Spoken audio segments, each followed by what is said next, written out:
빌립보서 강의 10번째 시간입니다. 빌립보서 1장 27절로 30절입니다. 같이 읽겠습니다.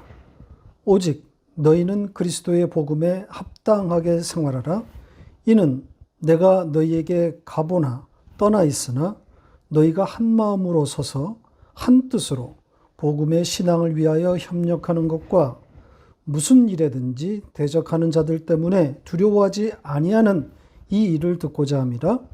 이것이 그들에게는 멸망의 증거요 너희에게는 구원의 증거니 이는 하나님께로부터 난 것이라. 그리스도를 위하여 너희에게 은혜를 주신 것은 다만 그를 믿을 뿐 아니라 또한 그를 위하여 고난도 받게 하려 하심이라. 너희에게도 그와 같은 싸움이 있으니 너희가 내 안에서 본 바요 이제도 내 안에서 듣는 바니라. 아멘. 오늘 본문도 지난주에 이어지는 내용입니다. 오늘 본문 바로 앞절인 26절에 등장했던 너희 자랑, 이 표현 기억나십니까? 바울의 매임으로 인해서 부끄러워했던 이 빌립보 교인들의 회복을 담고 있는 단어라 그랬죠. 고개를 쳐든다, 빳빳하게 세운다, 이런 뜻이라 그랬습니다. 자, 그걸 오늘 본문에서는 복음에 합당한 생활, 이 표현이 받은 겁니다. 그러니까 그리스도의 복음에 합당하게 생활하라, 이렇게 지금 말하고 있지 않습니까? 그러니까 부끄러워하지 말고 고개를 들어 당당하라는 의미를 담고 있는 표현입니다. 자, 여기에 이 생활하라, 이렇게 번역된 이 단어의 원뜻은 시민, 그러니까 그 도시의 사람으로서 살아가다, 이런 뜻입니다. 그러니까 품격과 자부심을 담고 있는 단어인 거죠. 그러니까 이 생활하라, 이것은 이렇게 행동하라, 저런 행실을 나타내라, 그런 뜻이 아닙니다.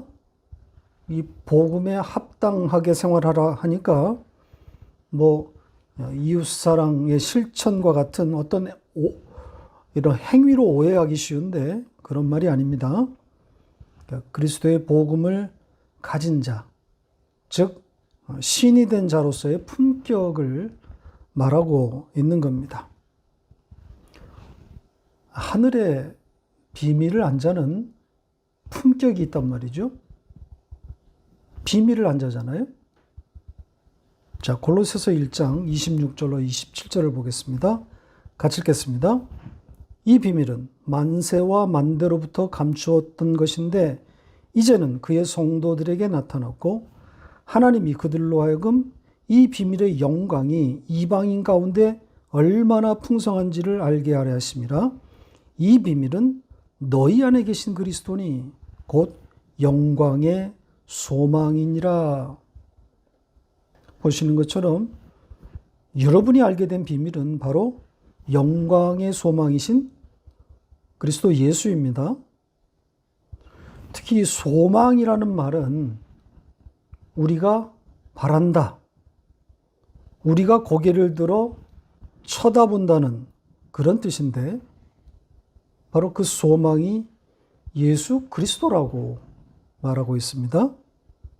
그러니까 복음에 합당하게 생활하라는 것은 영광의 소망이신 예수 그리스도를 꼭 붙들고 있는 상태라고 할 수 있습니다. 그리고 지금 이 문장 복음에 합당하게 생활하라, 이 명령문인데요. 영문법에는 없는 이 수동태 동사가 들어간 그런 명령문입니다. 그래서 직역하면 복음에 합당하게 생활하게 되라, 혹은 복음에 합당한 생활이 되게 하라, 이렇게 되는 겁니다. 이 수동태의 명령문에 대한 여러 논쟁들이 있어서 설명하려면 복잡한데 따라서 일치된 견해도 없습니다, 사실은. 제 견해를 말하면 성령께서 그렇게 이끌어 가시도록 그분의 자리를 내드려라. 이렇게 말하고 싶습니다. 그러니까 지금 이 문장, 복음에 합당하게 생활하라. 이 문장 같은 경우는 복음에 합당하게 살아가도록 하시는 분이 그분이시다. 성령이 되는 거죠. 그러니까 신이 된 자로서의 그 품격을 만들어내시는 주체가 성령이 되는 겁니다. 그리고 명령을 받은 나는 그분이 내 안에서 일하시도록 적극적으로 그 자리를 내어드리면 되는 거죠. 그런 면에서 인간의 동참이 필요한 겁니다. 적극적인 의지가 동원돼야 되는 거죠. 그러니까 아무것도 안 하면서 그분이 알아서 하겠지. 이건 틀린 겁니다. 자, 그 다음 문장으로 가볼까요? 이는으로 시작하고 있는 이어진 문장입니다. 여기 지금 이는으로 시작하고 있기 때문에 앞 문장의 이유, 그러니까 왜냐하면 이렇게 생각하기 쉬운데 아닙니다. 이유가 아니라 목적 혹은 결과입니다. 따라서 이는이 아니라 이렇게 함으로써 이게 맞습니다.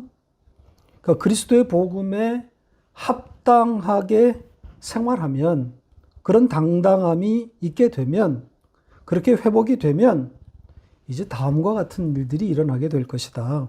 이런 겁니다. 자, 어떤 일들이 언급되어 있습니까? 다시 이 문장을 좀 볼까요? 지금 보시는 것처럼 바울이 듣게 된다고 하죠. 그 빌립보 교회 성도들이 이 그리스도의 복음에 합당한 그런 품격을 갖게 되면 이제 그들에게 일어나는 그 일들을 바울이 듣게 된다는 겁니다.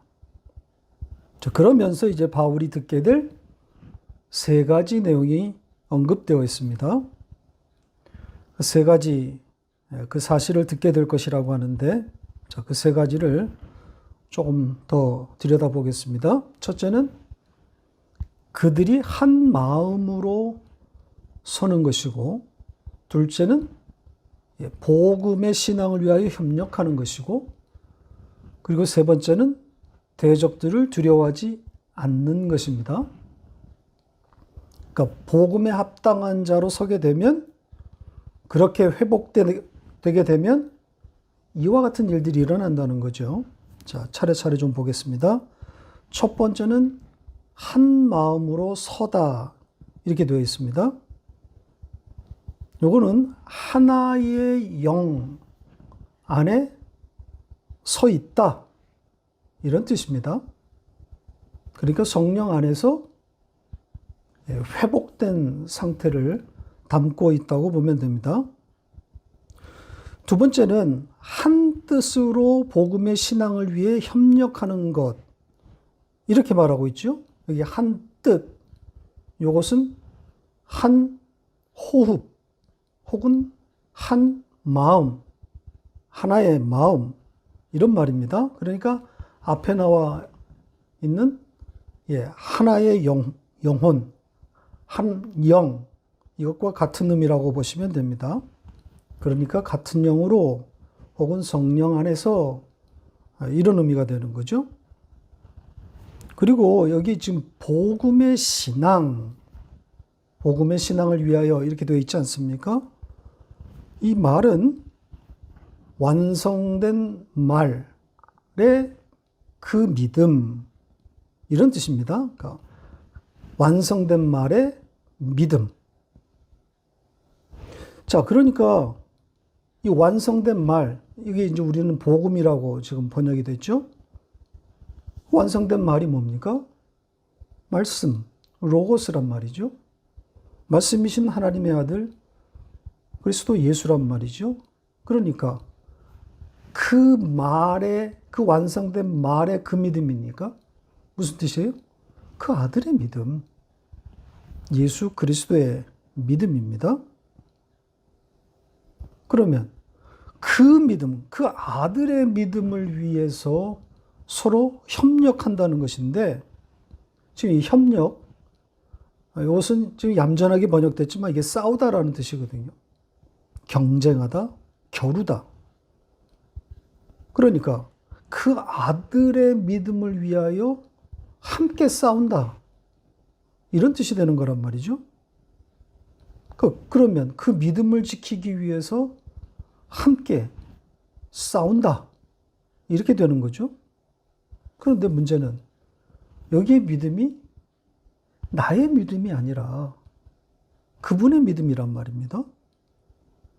근데 그 믿음을 지키기 위해서 우리가 힘써 겨룬다? 그게 말이 됩니까?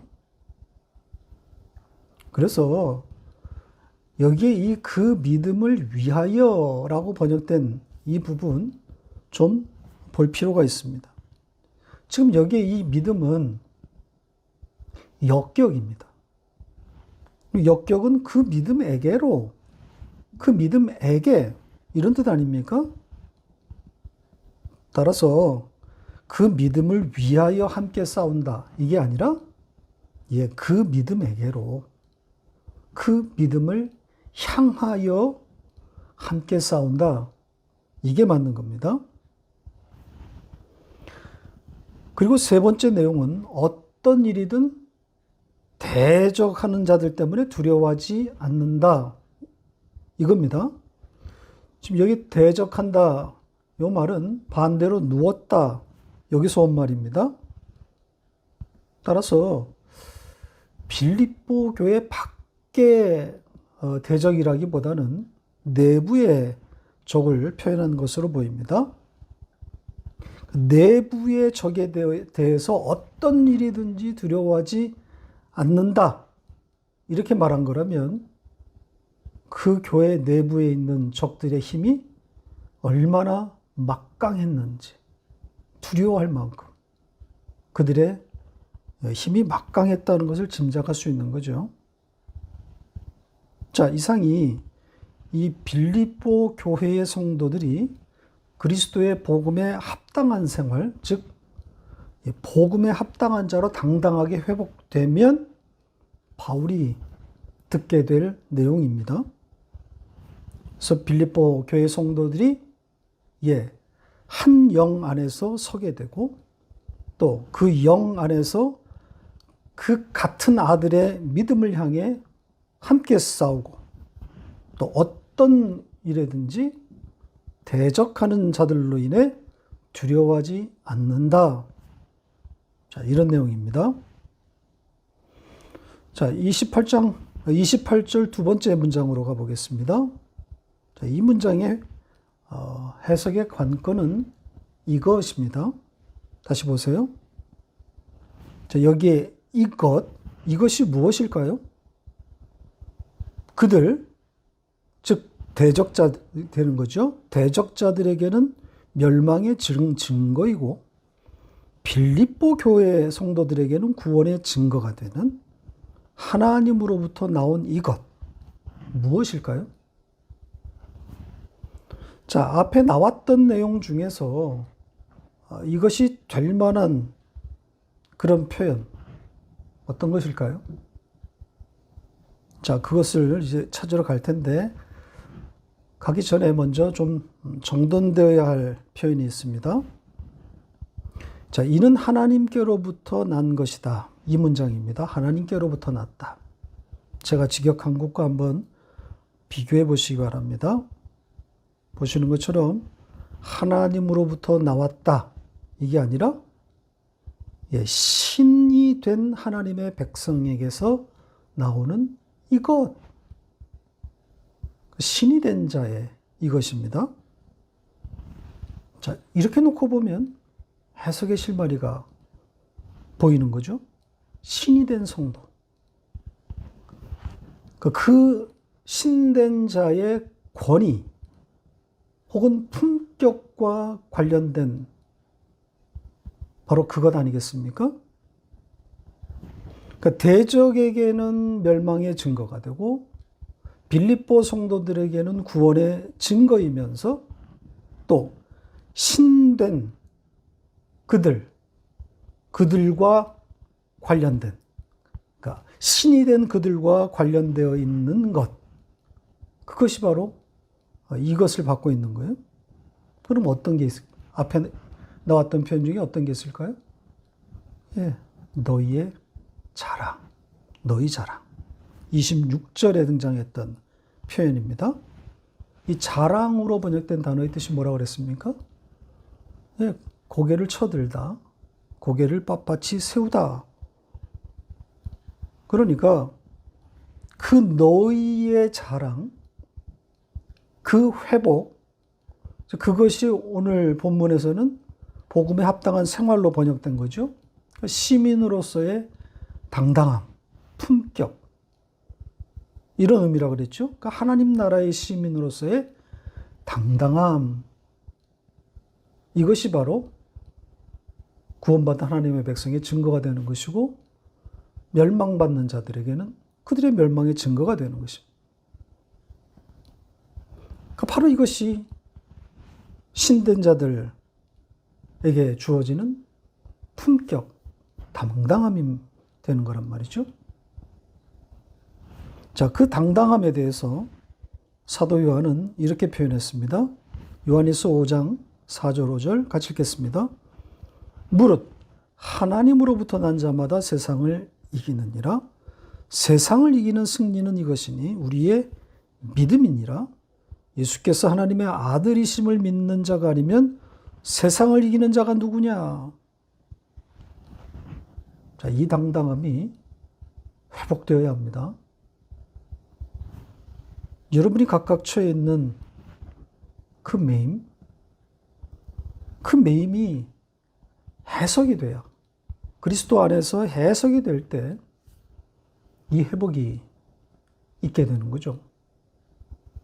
매임에 대한 해석, 해석이 관건입니다. 혹시 여러분에게 찾아온 그 매임, 그것 때문에 기도하고 계시다면 그 매임에서 풀어달라고 하기 전에 그 매임에 대한 의미, 해석을 구하시기 바랍니다. 해석이 되어야 회복이 따라 나오는 거란 말이죠. 다음 내용으로 갑니다. 29절입니다. 그러므로, 왜냐하면, 이렇게 시작하고 있는 문장입니다.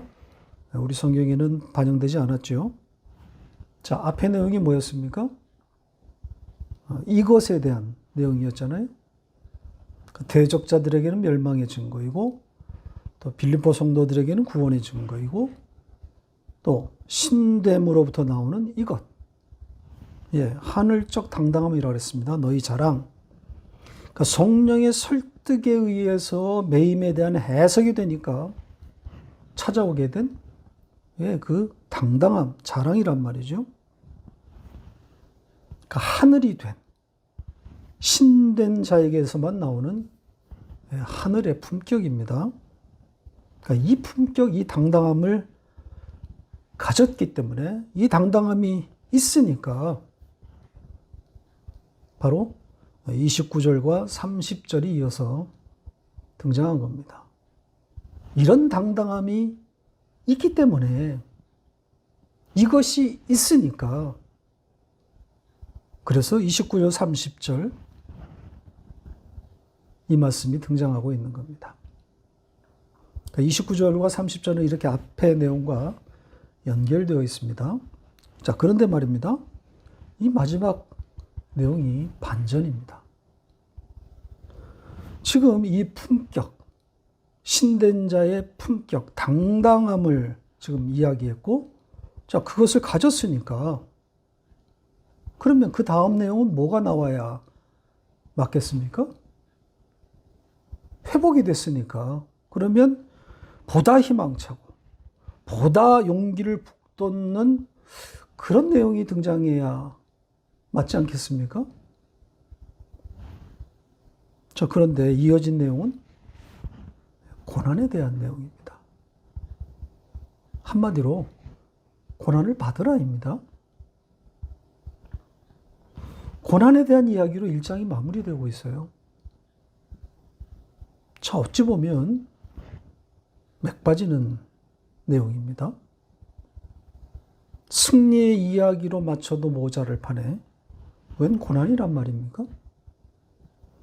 자, 어떤 이야기인지, 왜 고난으로 이야기가 마무리되고 있는지 그 이야기 속으로 한번 들어가 보겠습니다. 문장의 시작은 그리스도로부터 은혜를 입은 이야기로 시작됩니다.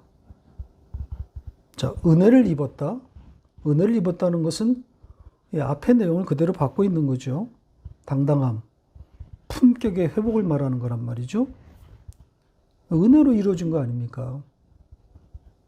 성령의 설득함으로 인해서 매임이 해석되고, 자, 그 해석이 회복을 가져온 건 아닙니까?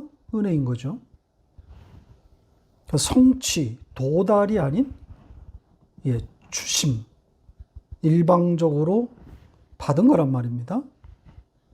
자, 그렇게 은혜를 언급하고 그 은혜를 주신 이유 혹은 목적을 말하고 있습니다. 먼저 등장한 것은 그를 믿게 하려고, 그리고 이어진 내용은 고난을 받게 하려고, 두 가지가 언급됩니다. 그런데 강조는 뒤에 있습니다. 고난에 있습니다. 그러니까 믿게 할 뿐 아니라 고난을 받게 하려는 것이다.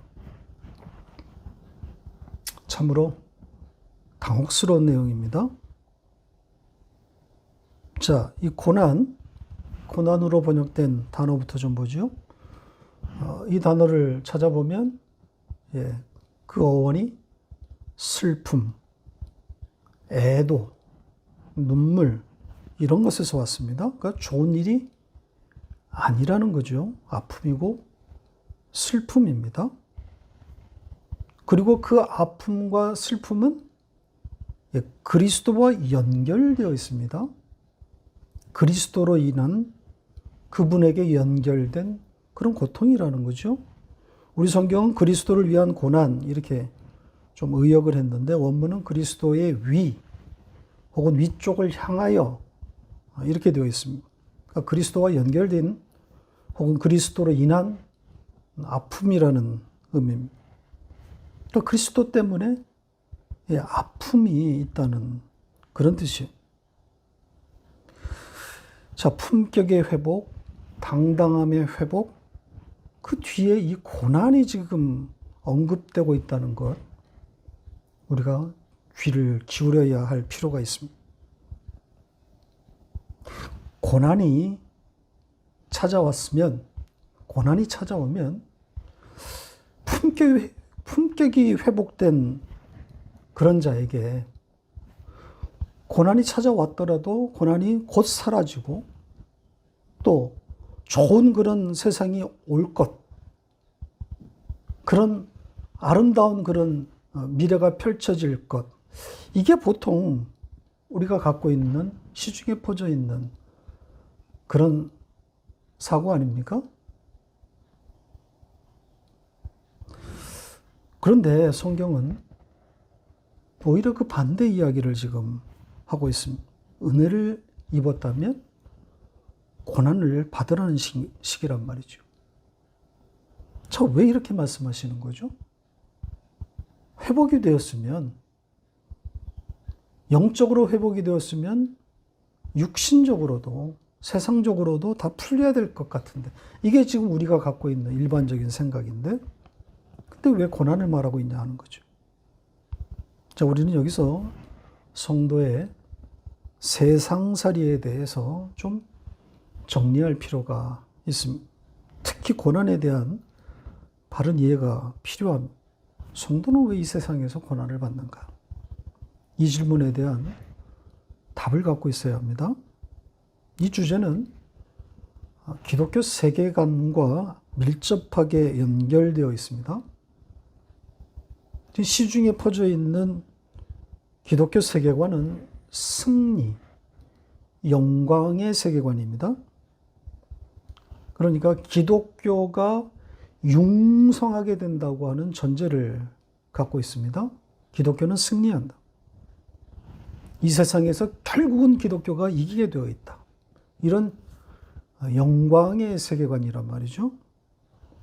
자, 이런 사상은 개인에게도 그대로 적용돼서 고지론, 번영신학, 자, 이런 양상으로 나타납니다. 그러니까 기독교인은 잘 되어야 하고 그것이 하나님이 원하시는 바다. 자, 이렇게 되면 고난의 의미는 말할 수 없을 정도로 축소되기 마련입니다. 고난은 단지 성공과 번영에 도달하기 위한 일시적으로 거쳐가는 과정이 되는 거죠. 그러니까 사실상 고난이 설 자리는 없게 되는 겁니다. 그럼 오늘 본문이 말하는 것과 정면으로 배치되는 거 아닙니까? 은혜를 입었으면 고난을 받으라고 하는 이 말씀과 맞지 않는단 말입니다. 자, 혹자는 창세기 1장 28절, 소위 이 문화명령이라고 불리는 그 말씀을 들고 반박합니다. 그러니까 하나님의 백성에게 만물을 다스리도록 하셨다는 거죠. 세상을 정복하라고 하셨다는 거죠. 자, 보세요. 창세기 1장 28절 같이 읽겠습니다. 하나님이 그들에게 복을 주시며 하나님이 그들에게 이르시되 생육하고 번성하여 땅에 충만하라. 땅을 정복하라. 바다의 물고기와 하늘의 새와 땅에 움직이는 모든 생물을 다스리라 하시니라. 자, 소위 문화명령이라고 시중에 해석되고 있는 유명한 말씀이죠. 자, 이 말씀을 알레고리, 그러니까 상징으로 읽지 않고 문자 그대로 읽어서 세상을 정복하겠다고 세상으로 돌진하고 있는 거죠.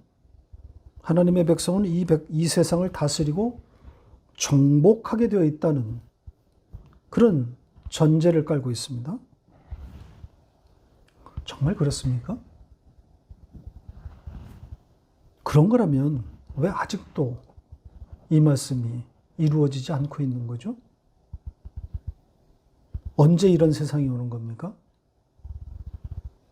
하나님의 백성이 세상을 호령하며 지배하는 날이 언제 오냐고요. 자, 그런 날은 오지 않습니다. 이 말씀이 그런 뜻이 아니기 때문입니다. 이 말씀은 문화명령이 아니라 하나님의 복, 즉 은혜를 입은 하나님의 백성의 영적 현실, 그 천국의 현실을 상징적으로 표현한 말씀이란 말이죠. 생각해 보세요. 복음이 세상을 지배한 적이 한 번이라도 있었습니까? 단 1초라도 있었습니까? 그런 일이 일어난다면 그건 복음이 아니죠.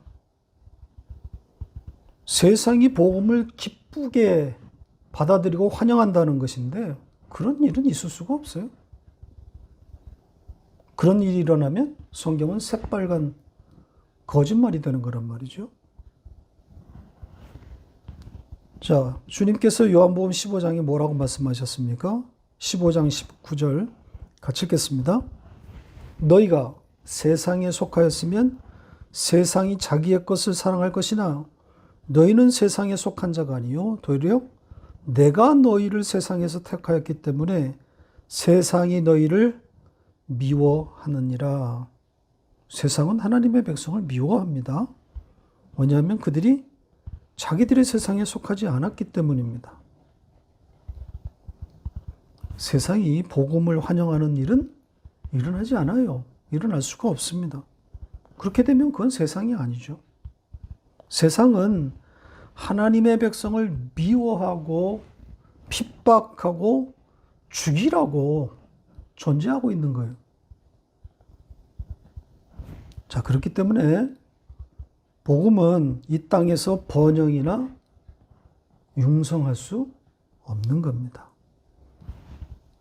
복음이 지배하는 세상은 오지 않아요. 단지 복음은 하나님의 택한 백성을 향해서 자체의 능력을 가지고 전진하고 있는 겁니다. 이게 우리가 앞에서 봤던 복음의 전진 아닙니까? 기독교 세계관, 수정되어야 됩니다. 세상으로 들어가서 세상을 정복하라. 이게 아니라 그 세상에서 고난을 받고 그 고난을 통해 세상으로부터 빠져나오는 겁니다. 그 성도의 이김은 세상 정복이 아니라 경쟁에서의 이김이 아니라 세상을 부정하는 방식으로 이기는 겁니다. 경쟁을 통해서 고지 꼭대기에 올라가서 이기는 게 아니라 세상의 가치를 부정함으로 세상을 눌러버리는 거죠. 세상이 하나님의 백성을 미워하는 이유가 바로 이거 아닙니까?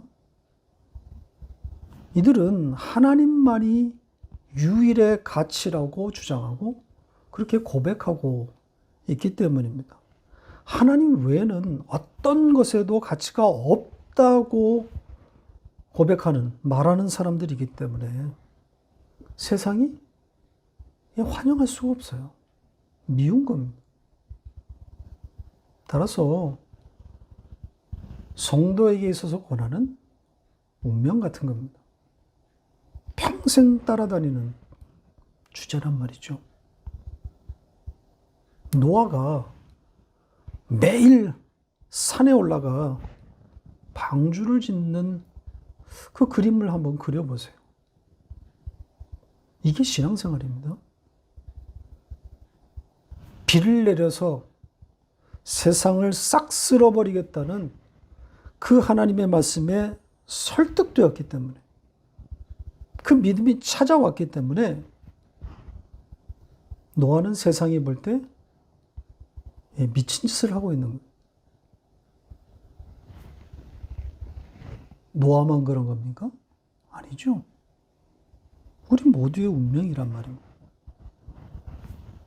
세상에 속하지 아니한 자, 예수에게 속한, 하늘에 속한 자의 숙명인 거죠. 설득된 자, 믿음을 갖게 된 자들, 그들은 노아처럼 그 말씀에 설득되어서 미친 짓을 하는 거예요. 이 아름다운 세상, 이 멋진 세상을 부정하면서 영문 밖으로 나가는 자들이란 말이죠. 자, 히브리서 13장 12절 13절 같이 읽겠습니다. 그러므로 예수도 자기 피로써 백성을 거룩하게 하려고 성문 밖에서 고난을 받으셨느니라. 그런즉 우리도 그의 치욕을 짊어지고 영문 밖으로 그에게 나아가자. 이 성문 밖, 영문 밖, 문둥병자들의 거처 아닙니까? 그러니까 성도의 세상살이를 고스란히 담고 있는 상징입니다.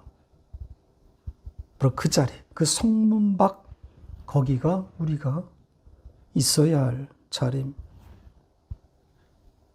이 잘 돼야 한다는 이 강박감에서 벗어나야 합니다. 고난을 받은 자는 있어도 세상에서 잘 됐다, 세상에서 잘 된 사람, 그런 사람 성경에 없어요. 세상의 시각에서 보면 다 패배자들입니다. 예수부터 그렇지 않습니까? 세상을 정복하지 못한 채 형장의 이슬로 사라지지 않았습니까? 그의 제자들은 어떻습니까? 한결같이 세상에 의해서 죽임당하지 않습니까? 그들만 그렇습니까? 복음에 설득당한 우리의 선조들이 같은 길을 갔단 말이죠. 영문 밖의 삶이었단 말이죠. 고난은 우리의 운명입니다. 고난을 통해서 우리는 하나님의 나라로 완성되어 가는 겁니다. 자, 마지막 절로 갑니다. 간단하게 보죠. 이 문장은 앞절인 29절의 고난을 부연 설명하고 있는 내용입니다. 바울 자신, 바울도 그 고난 가운데 있다는 그런 내용이죠. 지금 너희가 지금 내게서 보고 또 듣고 있는 바, 그렇게 지금 표현하고 있습니다. 그런데 여기 이 보았다, 너희가 보았다, 요거는 과거형으로, 그리고 너희가 듣다, 요거는 현재형으로 사용되고 있습니다. 그러니까 보았다는 것은 빌립보 교회에서 일어났던 어떤 사건, 어떤 사실, 그래서 공유하고 있는 어떤 기억을 지금 말하고 있는 것이고, 이게 듣다라는 것은 바울이 쓴 편지를 통해서 혹은 그걸 전달하는 에바브로디도를 통해서 전달되는 그런 지금 자기의 그 형편을 담은 그런 것이라고 말할 수 있습니다.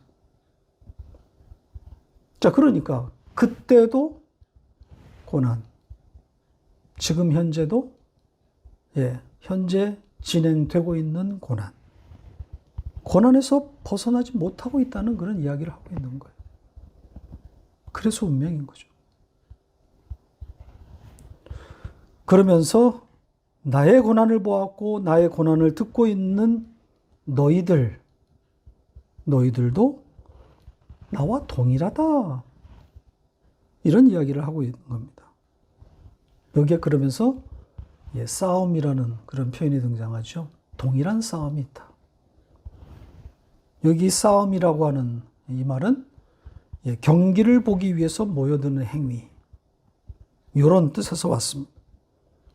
그러니까 바로 앞전에 나왔던 이 고난, 그 말을 그대로 받고 있는 그런 말이라고 생각하시면 됩니다. 그러니까 이 싸움, 이 고난이 너희에게도 있다. 나와 동일한 그런 고난이 있다는 거죠. 당연한 이야기 아닙니까? 예외가 있을 수 없어요. 하나님의 백성의 운명이라니까요. 완성을 위해서 반드시 수반되는 일이고, 따라서 죽는 순간까지 우리와 같이 가게 되는 친구 같은 주제입니다. 그렇게 세상으로부터 미움과 핍박을 당함으로써 성도는 세상에 대한 미련을 버리게 되는 것이고, 그 빈자리를 영광의 소망이신 예수 그리스도로 채우는 겁니다. 말씀을 맺겠습니다. 고난이 즐거울 수는 없죠. 그러나 친숙할 필요가 있는 주제입니다. 왜냐하면 성도의 운명이고 숙명 같은 주제이기 때문입니다. 세상을 부정하는 자로 우리는 완성되어 가고 있는 사람들이기 때문에, 신앙생활을 하고 있는 사람들이기 때문에 고난을 피할 수 없습니다. 고난이 있어야 세상에 대한 정을 떼게 되는 거란 말이죠. 시편 기자의 유명한 말씀을 같이 읽고 오늘 설교를 마치겠습니다. 시편 119편 71절입니다. 같이 읽겠습니다. 고난당한 것이 내게 유익이라. 이로 말미암아 내가 주의 율례들을 배우게 되었나이다. 아멘.